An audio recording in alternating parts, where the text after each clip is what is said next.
Abra sua Bíblia e deixe-a aberta na primeira carta que escreveu Paulo aos Coríntios, capítulo 13. Portanto, 1 Coríntios, capítulo 13, e nós vamos ao longo da pregação, ao longo da meditação, lendo os versículos que estão neste capítulo. Vamos ler o capítulo inteiro, mas ao longo da pregação. E nesses dias que nós estamos revisando alguns valores cristãos, não poderíamos deixar de falar sobre o amor. O amor cristão é algo que move a igreja do Senhor. Sem amor não há igreja.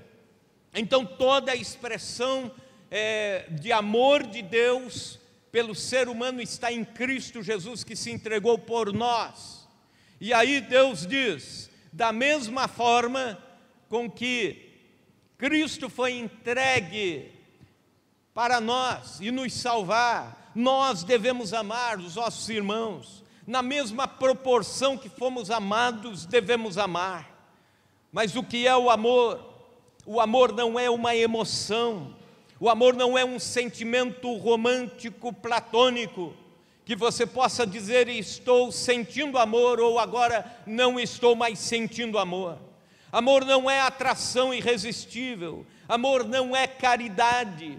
O amor pode envolver alguns desses sentimentos, mas não é o tudo, não é a integralidade do amor. A palavra amor está profundamente desgastada. John McWay, um dos comentaristas bíblicos, diz o seguinte, que uma das principais estratégias de Satanás, uma das principais artimanhas de Satanás é esvaziar o conteúdo das palavras. Se você esvazia o conteúdo de uma palavra que está na Bíblia, você enfraquece o conceito daquela palavra. Enfraquecendo o conceito, você corrompe a prática. Então, cristãos que não sabem o que é amor, não vão amar do jeito que precisam amar. E esta manhã Deus separou para nós meditarmos nisso. Quando Paulo fala em amor, ele está falando numa palavra que no grego é chamada ágape, a palavra ágape. Ágape é o amor com que Deus nos amou, é o amor da entrega total, é o amor sacrificial, é o amor genuíno, é o amor puro, é o amor que entrega sem esperar algo em troca. Ágape é o amor em forma de atitude.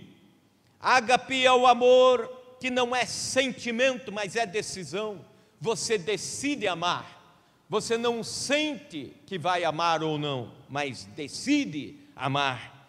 O amor que não é meritório, ele é incondicional.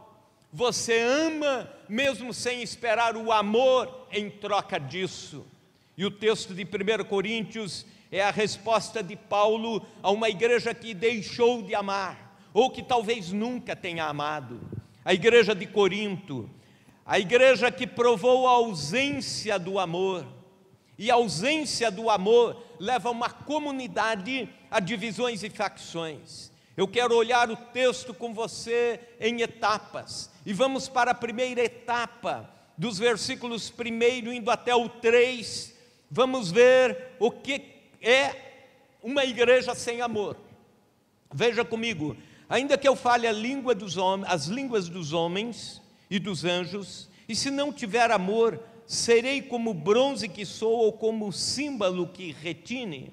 Ainda que eu tenha o dom de profetizar e conheça todos os mistérios e toda a ciência, ainda que eu tenha tamanha fé a ponto de transportar os montes, se não tiver amor, nada serei. E ainda que eu distribua todos os meus bens entre os pobres, e ainda que entregue o meu próprio corpo para ser queimado, se não tiver amor, nada disso me aproveitará.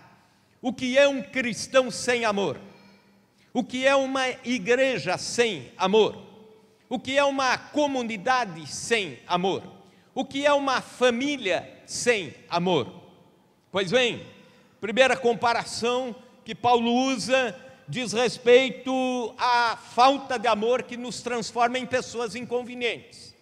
Isto é, sem amor eu me incomodo mais do que ajudo. Sem amor, nós transformamos nosso cristianismo num cristianismo de incomodação de pessoas.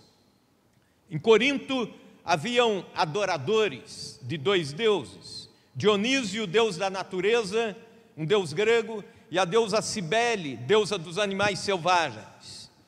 E para convocar os adoradores para os cultos pagãos, eles tocavam símbolos estridentes nas ruas, dizendo que logo ia começar o culto àquela deusa, àquele deus. E também tocavam gongos de bronze, e talvez você já tenha ouvido o barulho de um gongo ao final de um round de uma luta.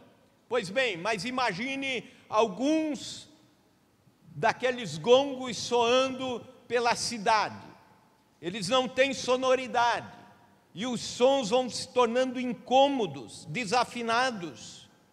Segundo os historiadores, o culto a esses deuses foram se tornando antipáticos à população por causa dos gongos desafinados de bronze e por causa dos símbolos estridentes.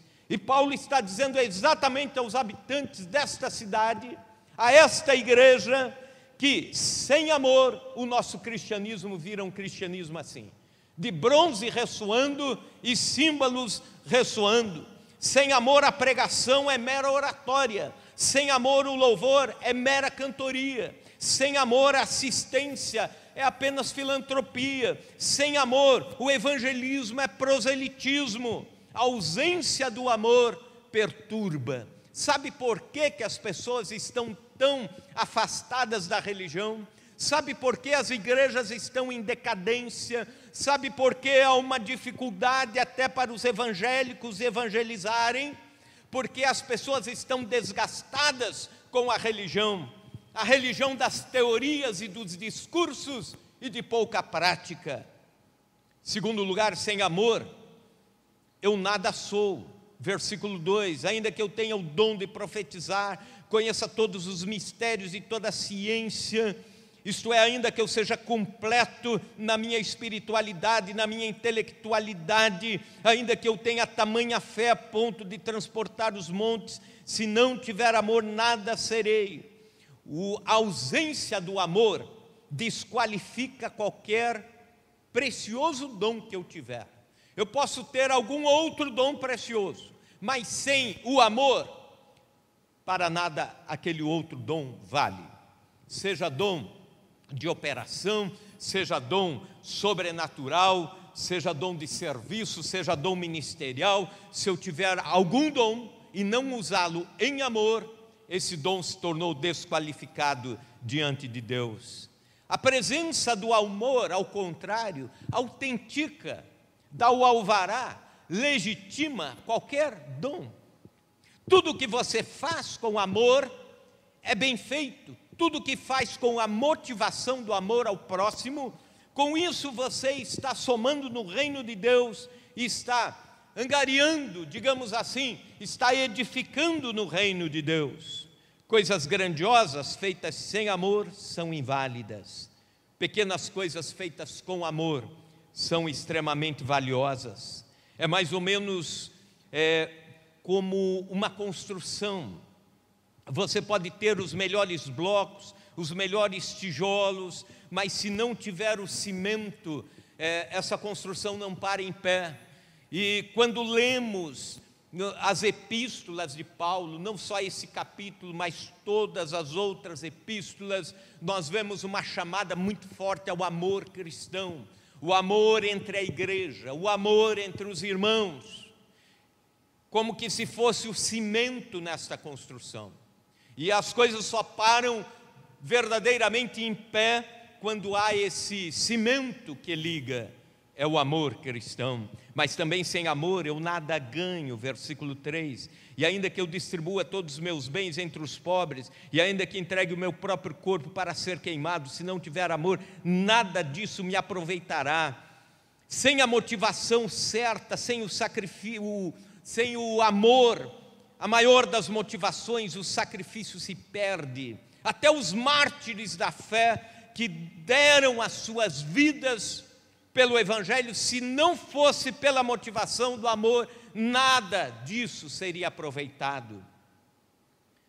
Inutilmente seria fazer qualquer coisa, mesmo que sacrificial, sem o amor. Eu nada ganharia com isso. Nada o Evangelho ganharia com isso. Indo para a segunda etapa, as virtudes do amor. Então, o que é realmente o amor? Como que ele age? Como que ele interage?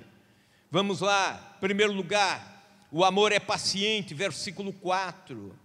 O termo aqui usado para paciência descreve não paciência com circunstâncias, mas paciência com pessoas. O amor é paciente com pessoas.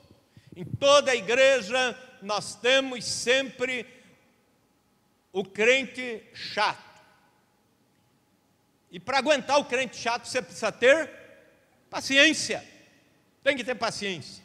Sabe como você identifica quem é chato? É fácil. Vai num jantar, aí senta todo mundo. O primeiro que grita assim, quem senta na ponta paga a conta, é o chato. Ou então serve sobremesa. Aí o cara diz, é para ver ou para comer? E ele mesmo, só ele dá risada dele. É o chato. Então, quando nós temos gente que precisa de paciência, o amor é aquela atitude de aguentar firme, ser paciente. E o pior é isso. Não é só o paciente com o chato, é o paciente com o nervoso, é o paciente com o irado. A gente tem que ser paciente com todas as pessoas que são diferentes de nós, na forma de agir. E, aliás, nós também precisamos de paciência dos outros. Quando a gente olha somente quem precisa de paciência, é porque a gente está precisando mais da paciência do próximo.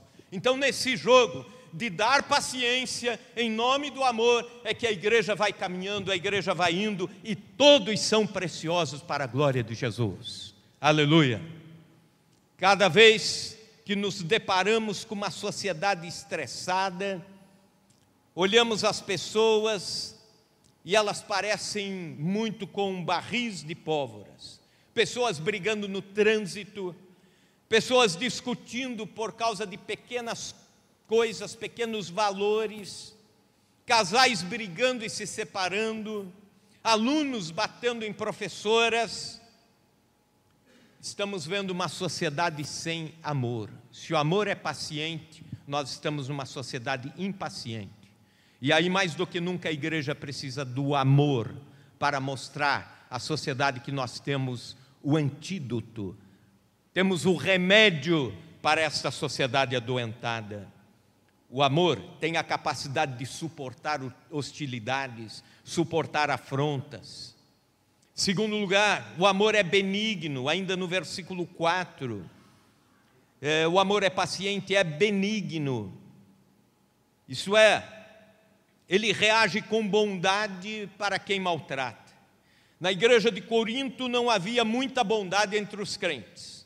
Havia divisões, havia contendas, não eram unidos nem no partir do pão, não eram sociáveis. Até mesmo para a Santa Ceia do Senhor houve uma repreensão a esta igreja, porque a ceia na época era uma festa, a igreja se reunia, celebrava a memória de Cristo, mas assentava-se à mesa e comiam e bebiam, e alguns chegavam primeiro, comiam do melhor e iam embora, enquanto os outros ainda nem chegaram. E Paulo dizia, isso não é amor. Alguns estavam levando, irmãos de fé, à justiça. Isso está no capítulo 6. O remédio para solucionar todo esse colapso dentro de uma igreja é o amor. O amor que destila a bondade. É o amor que responde com bondade à afronta. É isso. É o amor que responde com o bem quando é provocado com o mal. Mais ou menos como o gálbano, uma árvore da África. É interessante que quando se começa a cortar esta árvore, ela começa a destilar perfume. ela perfuma o machado que lhe fere. Cristão que ama, age dessa forma. Terceiro, o amor não arde em ciúmes, versículo 4, não se ufana e não se ensoberbece. É impressionante a tendência natural que nós temos em ficar enciumados. O ciúme faz parte da natureza caída do homem, da natureza caída do ser humano. E o único remédio para o ciúme é o amor. Então, é impressionante a tendência que nós temos. Temos mais dificuldade de nos alegrarmos com quem se alegra do que chorar com os que choram. Querem ver uma coisa? Você está numa rodinha de amigos e aí você fala que um dos amigos, um dos comerciantes da cidade está prosperando muito.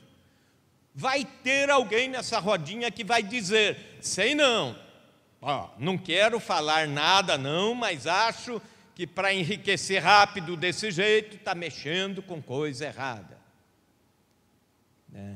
Agora, se falar ao contrário, aí na rodinha você fala da desgraça de alguém que foi à falência. Essa mesma pessoa vai dizer: nossa, que pena, que dó. Por que nós temos a capacidade de mais chorar com os que choram do que rir com os que riem? Por exemplo, outra coisa, você fala do vizinho que comprou o carro novo na rodinha. Aí alguém vai dizer: escolheu mal. Não dou 3 meses para ele estar descontente com esse carro. Aí, na mesma roda, você fala de alguém que fundiu o motor do carro. Que dó. Será que está precisando de ajuda? Eu posso indicar um mecânico bom? Eu posso ajudar a fazer lá um desconto? Ou então, você fala da igreja que está crescendo, indo bem, caminhando, e aí alguém diz: está inchando, é o evangelho fácil. Aí você fala da igreja que está indo mal, diz: vamos orar por eles, né? Vamos dar um apoio em oração. Por que é assim? Sabe o que é isso? É o ciúme. Isso não é amar. Amar é se deleitar quando alguém está crescendo. Amar é não sentir que alguém pode roubar o seu espaço porque está indo melhor. Amar é dizer: vá em paz que eu estou aqui torcendo por você para você ser uma bênção. É o torcer pelo sucesso do próximo, pela bênção do próximo, pela vitória do próximo, pela prosperidade do próximo. O amor também, diz o versículo 4, não se ufana. O que significa isso? Ufanar é encher-se de vento, seria essa a tradução da palavra. Pessoas que se gloriam sem ter conteúdo para tal. Contam muita vantagem e você vai ver, é só vento. Não tem conteúdo, é um balão sem conteúdo. O texto continua dizendo: o amor não se ensoberbece. Quem ama não se acha estrela, quem ama não se acha o melhor. O amor se porta com humildade. A soberba é o contrário da humildade. É o encher-se de senso de importância. É dar mais importância ao que é seu do que é do próximo. É anular o próximo para fazer ressaltar as suas qualidades. Isso é soberba. E a Bíblia diz: o amor não é assim. Mas também, quarto lugar, o amor não se conduz inconvenientemente, não busca seus próprios interesses. Versículo 5. O amor é o remédio contra o egoísmo. O amor não é egocentralizado, ele é outrocentralizado. Inventei uma palavra agora. Você se dedica mais ao outro. O centro é o outro e não você. Um grande teólogo do passado dizia: o amor cristão é expresso de 3 formas: ouvindo os outros, dando aos outros e perdoando aos outros.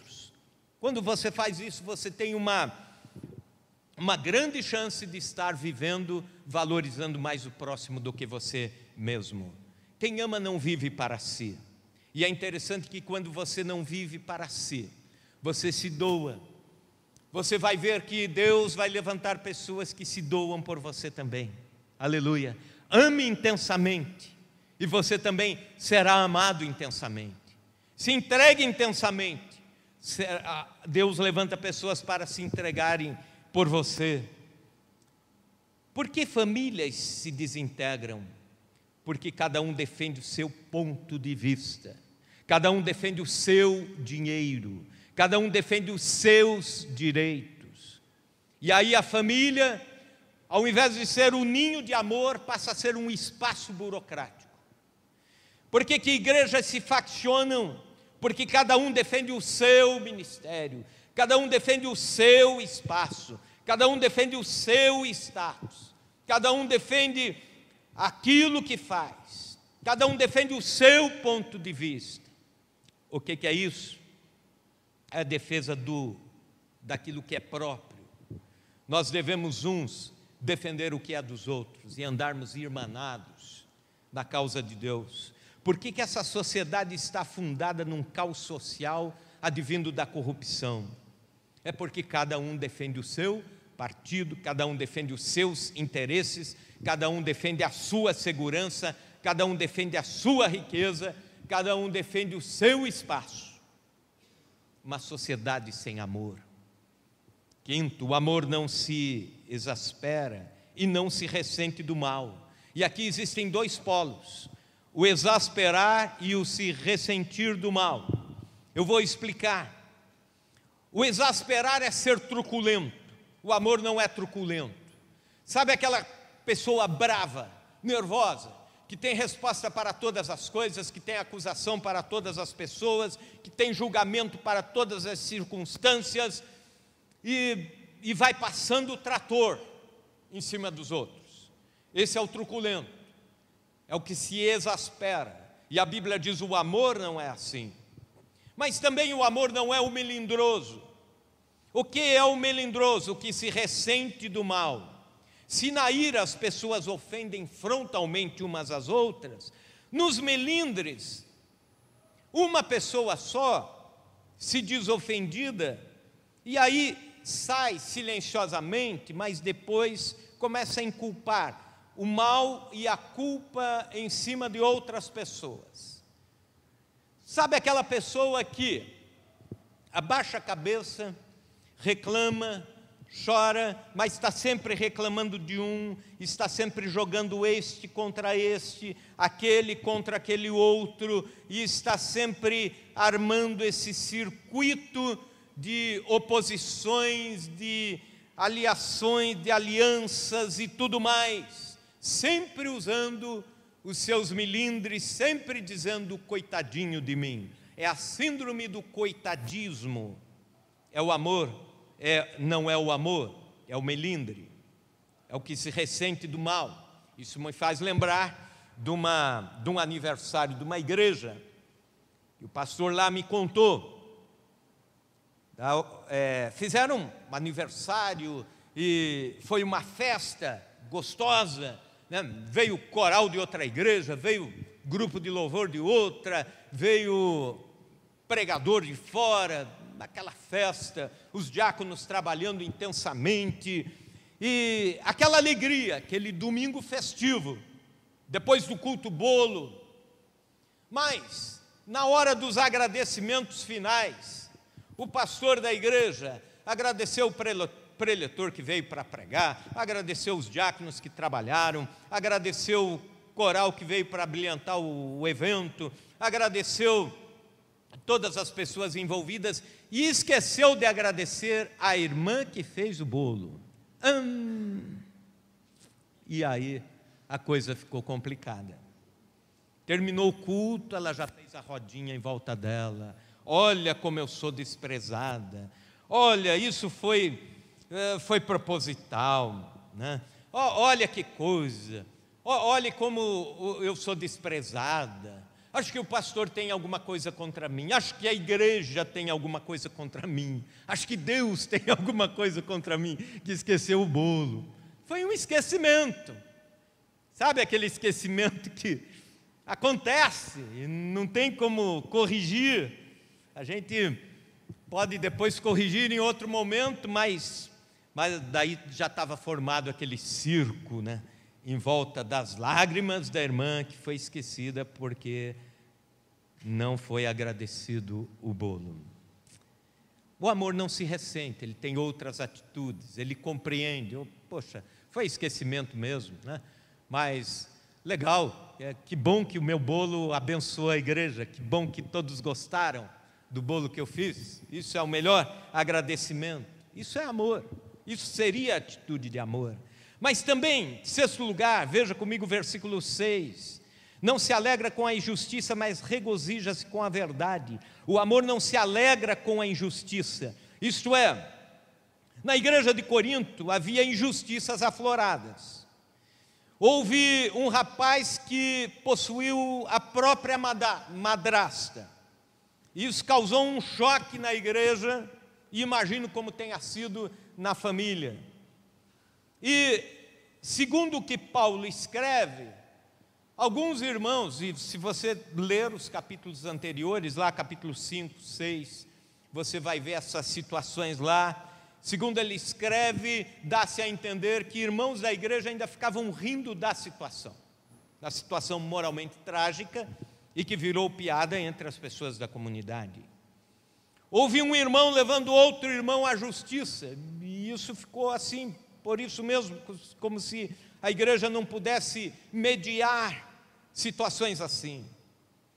O amor é a expressão de tristeza por injustiças e erros que ferem a comunidade cristã.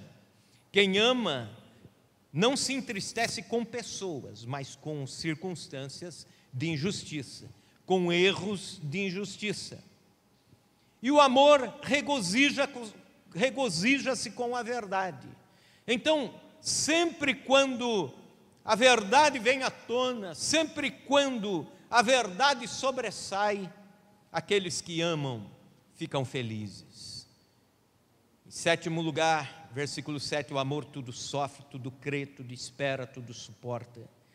O que é sofrer? Abrir mão de um direito em favor de outra pessoa. Abrir mão de um direito em favor de um irmão.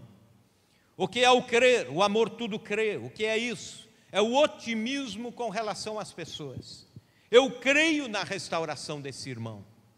Quando todos não creem mais, você diz: eu creio que esta pessoa que foi usuário de drogas vai ser liberto e vai ser abençoado e vai estar aqui entre os nossos irmãos de fé para a honra e glória do Senhor. O crer nisso é amor. Eu creio na boa intenção desta pessoa.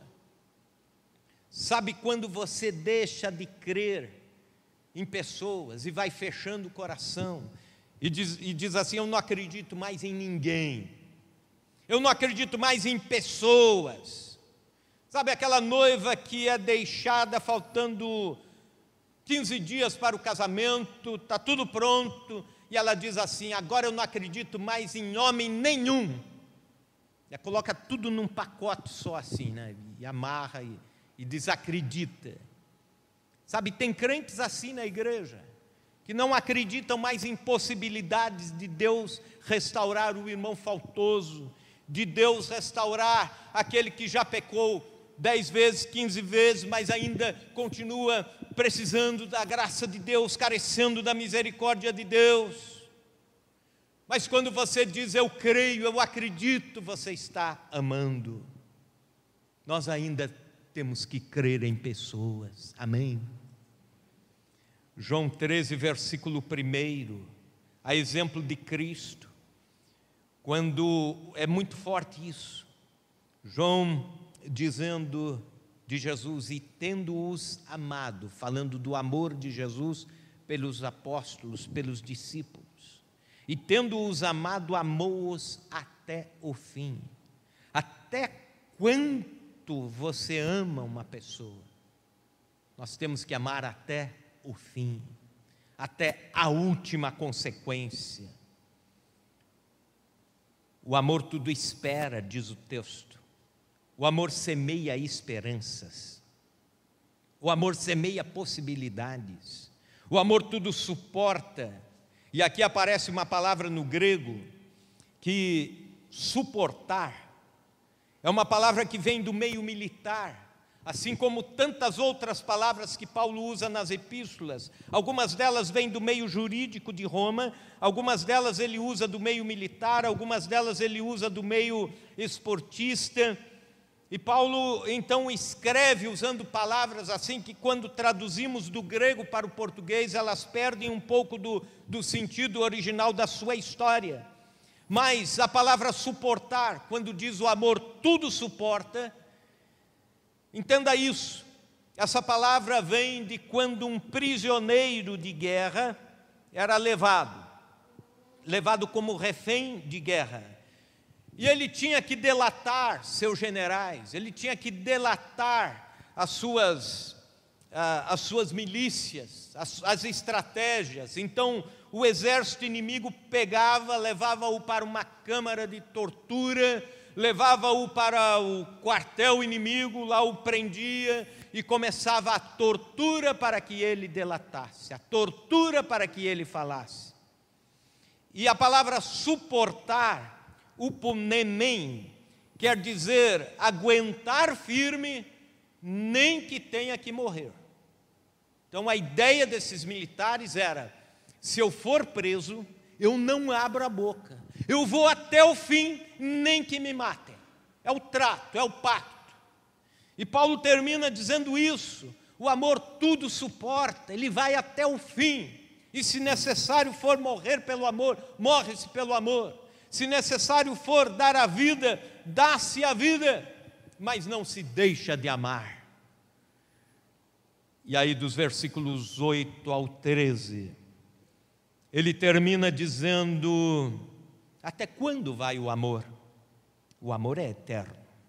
Qual o prazo de validade do amor? Não tem, é para sempre. Veja comigo, o amor jamais acaba, mas havendo profecias desaparecerão, havendo línguas cessarão, havendo ciência passará. Porque em parte conhecemos, em parte profetizamos. Quando porém vier o que é perfeito, então o que é em parte será aniquilado. Quando eu era menino, falava como menino, sentia como menino, pensava como menino. Quando cheguei a ser homem, desisti das coisas próprias de menino. Porque agora vemos como em espelho, obscuramente, então veremos face a face. Agora conheço em parte, então conhecerei como também sou conhecido. Assim, pois, permanecem a fé, a esperança e o amor. Essas três, porém, o maior destes é o amor. Havia uma tríade de palavras entre os nossos primeiros irmãos de fé. Eles diziam: nós temos que estar firmes nas três colunas: fé, esperança e amor. Era uma forma até de responder aos místicos da época, que também acreditavam que a vida estava fundada sobre três colunas. E eles diziam: a nossa vida cristã está em três colunas: a fé, a esperança e o amor. Porém, a maior é o amor. Por que o amor? Porque a fé vai desaparecer um dia, assim como também, versículo 8, os dons, profecia, línguas estranhas, ciência, desaparecerá. Por quê? Porque vamos estar com Deus. Estando na glória com Deus, nós vamos precisar de fé? Não. Por quê? Já estamos lá, já chegamos no ápice da missão. Estando lá no céu, nós vamos precisar de esperança? Não. Estando lá no céu, nós vamos precisar de dons espirituais? Não. Mas lá no céu, o amor vai continuar. Aleluia. Então é para sempre. É uma das qualidades do cristão que não morre aqui, vai para a eternidade. E Paulo usa algumas figuras interessantes aqui, para falar que o amor progride, o amor deve ser cultivado, deve ser amadurecido. Ele diz: quando eu era menino, usava as coisas próprias de menino, falava como menino, era como menino. Depois que me tornei homem, deixei as coisas de menino. Então, Aqui na terra nós amadurecemos no amor. O crente nasce na fé, ele vai aprendendo os conceitos. Ele ainda é melindroso, ele ainda se exaspera, mas ele vai se polindo ao longo do cristianismo, da vida, vai amadurecendo. E logo vai ser maduro, deixei as coisas de menino. Nós somos eternamente ascendentes no amor. Quanto mais maduro o cristão é, mais ama. Crentes imaturos ainda brigam, ainda discutem, mas são crentes, vão aprender ainda, vão amadurecer.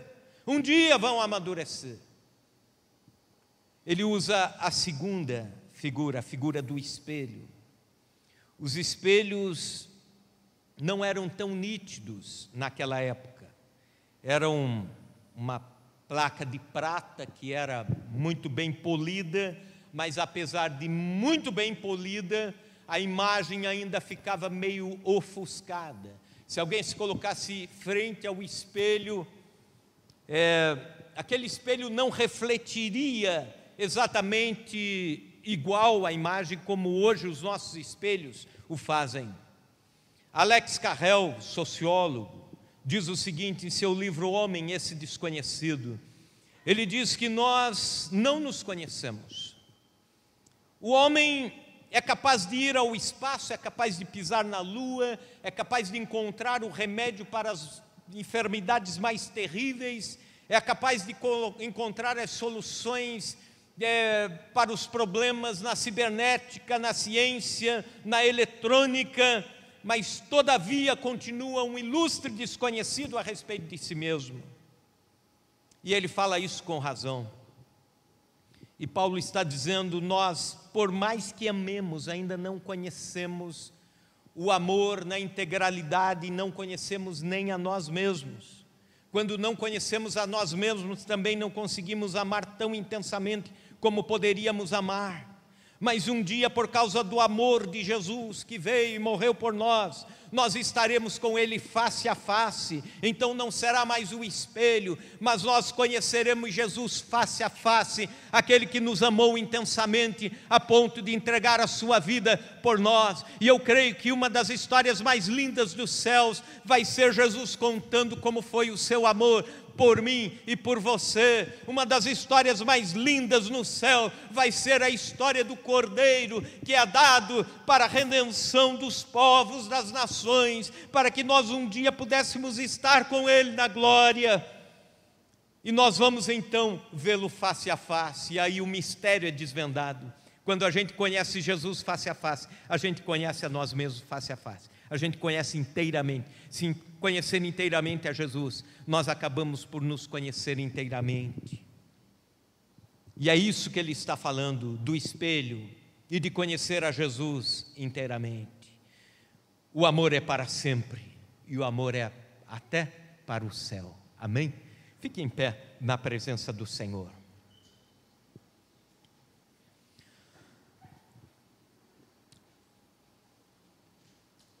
Feche os seus olhos. Nos Andes, duas tribos guerreavam. Uma era a tribo da planície, outra era a tribo do alto da montanha. O povo da montanha invadiu a planície, lutaram, conseguiram raptar um bebê e subiram as montanhas com o bebê e foram embora. O exército da planície enviou os melhores guerreiros para escalar os montes, mas eles nunca tinham escalado, viviam na planície. Então tentaram escalar, tentaram alguns caminhos, tentaram várias vezes, vários dias. Quando estavam desistindo da última tentativa de escalar e ir atrás do bebê que foi raptado, eles observaram uma senhora descendo o monte, descendo o morro. Ela vinha devagar, muito lentamente, muito fraca, se agarrando em alguns arbustos, escorregando em algumas pequenas pedras, se cuidando muito, mas ela vinha. observaram que era a mãe do bebê e que ela trazia também nas costas uma mochila de couro, alças de couro com o bebê ali. E aqueles homens ficaram surpresos, perguntaram: como a senhora escalou?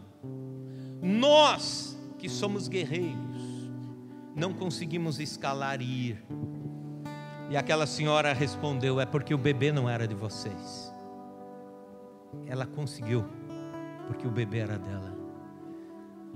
Deus chama a igreja para amar a esse ponto, de dizer: eu faço muito mais por esse mundo, eu faço muito mais por pessoas do que esse mundo faz.